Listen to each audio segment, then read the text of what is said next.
बिस्मिल्लाहिर्रहमानिर्रहीम। हज़रत अली रज़ी अल्लाह ताला अन्हु की खिदमत में एक शख्स हाजिर हुआ और पूछने लगा कि ए इमाम अली, कब्र में इंसान की पहली रात कैसी गुजरती है? तो हज़रत अली रज़ी अल्लाह ताला अन्हु ने फरमाया कि मैंने अल्लाह के रसूल से सुना है कि इंसान की सबसे मुश्किल रात कब्र की पहली रात होती है, जब दूसरे इंसान, उसके दोस्त, अजीज़ व कारब रिश्तेदार उसे दफना के छोड़ कर चले जाते हैं तो वो इंसान रोता रहता है।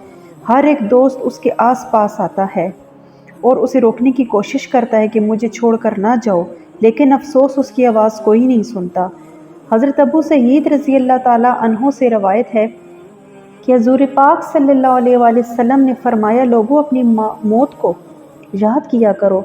कब्र हर दिन अपने मुर्दों से ऐलान करती है कि मैं गुर्बत और तन्हाई का घर हूँ, कीड़े मकोड़ों का घर हूँ, मट्टी का ढेर हूँ। जब मोमिन को दफन किया जाता है तो कब्र उसे मरहबा कहकर खुशखबरी देती है कि मेरी पुश्त पर चलने वालों में से तू बड़ा महबूब था, आज मैं तेरी हो गई और तू मेरे पास आ गया, आज मेरा एहसान देख। ये कहकर कब्र कुशादा हो जाती है और जन्नत का दरवाज़ा खोल दिया जाता है, जहाँ से उसको ताज़ा हवा आती है। हज़रत अबू हुरैरा रज़ी अल्लाह ताला अन्हु का बयान है कि हज़ूर पाक सल्लल्लाहु अलैहि वसल्लम एक जनाजे में शरीक थे और मैं भी आपके हमरा था।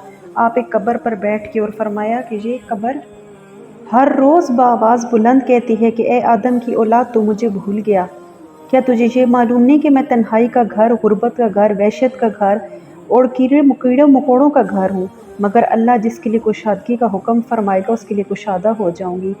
इसके बाद आपने फरमाया, ए कब्र, तू जन्नत का चमन है या तो फिर आग का एक तंदूर है।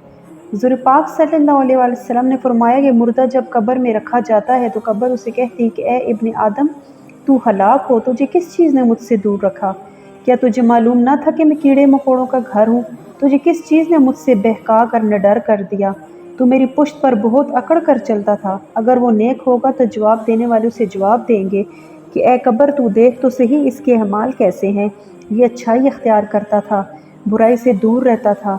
ये सुनकर कब्र कहती है कि बेशक ये नेक था, अब मैं इसके लिए सरसब्ज हो जाती हूँ। मुर्दे का जिस्म उस वक्त मुनव्वर हो जाता है और उसकी रूह अल्लाह ताला की तरफ भेज दी जाती है। हज़रत अब्दुल्ला बिन रज़ी अल्लाह ताला अन्हु से रवायत है कि हुज़ूर पाक ने फरमाया कि मुर्दा जब कब्र में होता है तो वो लोगों के घरों की आवाज़ भी सुनता है जो उसके साथ जनाजे में गए हों। मुर्दे से उसकी कब्र कहती है कि ए इब्ने आदम, तेरी हलाकत हो, तूने मेरी तंगी, बदबू और कीड़े मकोड़ों का खौफ नहीं किया, इसलिए तो तू इन चीज़ों से बचने के लिए तुमने तैयारी न की। और बदएमाल मुर्दे से कब्र कहती है कि तूने मेरी तारीकी, मेरी वहशत, मेरी तन्हाई और तंगी, मेरा गम तुझे याद नहीं रहा। इसके बाद कब्र उसको जकड़ लेती है और फरिश्ते उसको हथौड़ों से ऐसे मारते हैं कि उसकी पसलियाँ इधर की उधर हो जाती हैं। फिर दोज़ख की खिड़की उस पर खोल दी जाती है और वो मुर्दा हशर तक के अज़ाब में मुब्तला रहता है। फरिश्ते जन्नती को जन्नत दिखाकर खुशखबरी देते हैं और दोज़खी को दोज़ख दिखाकर उसकी हसरत उड़ाते हैं।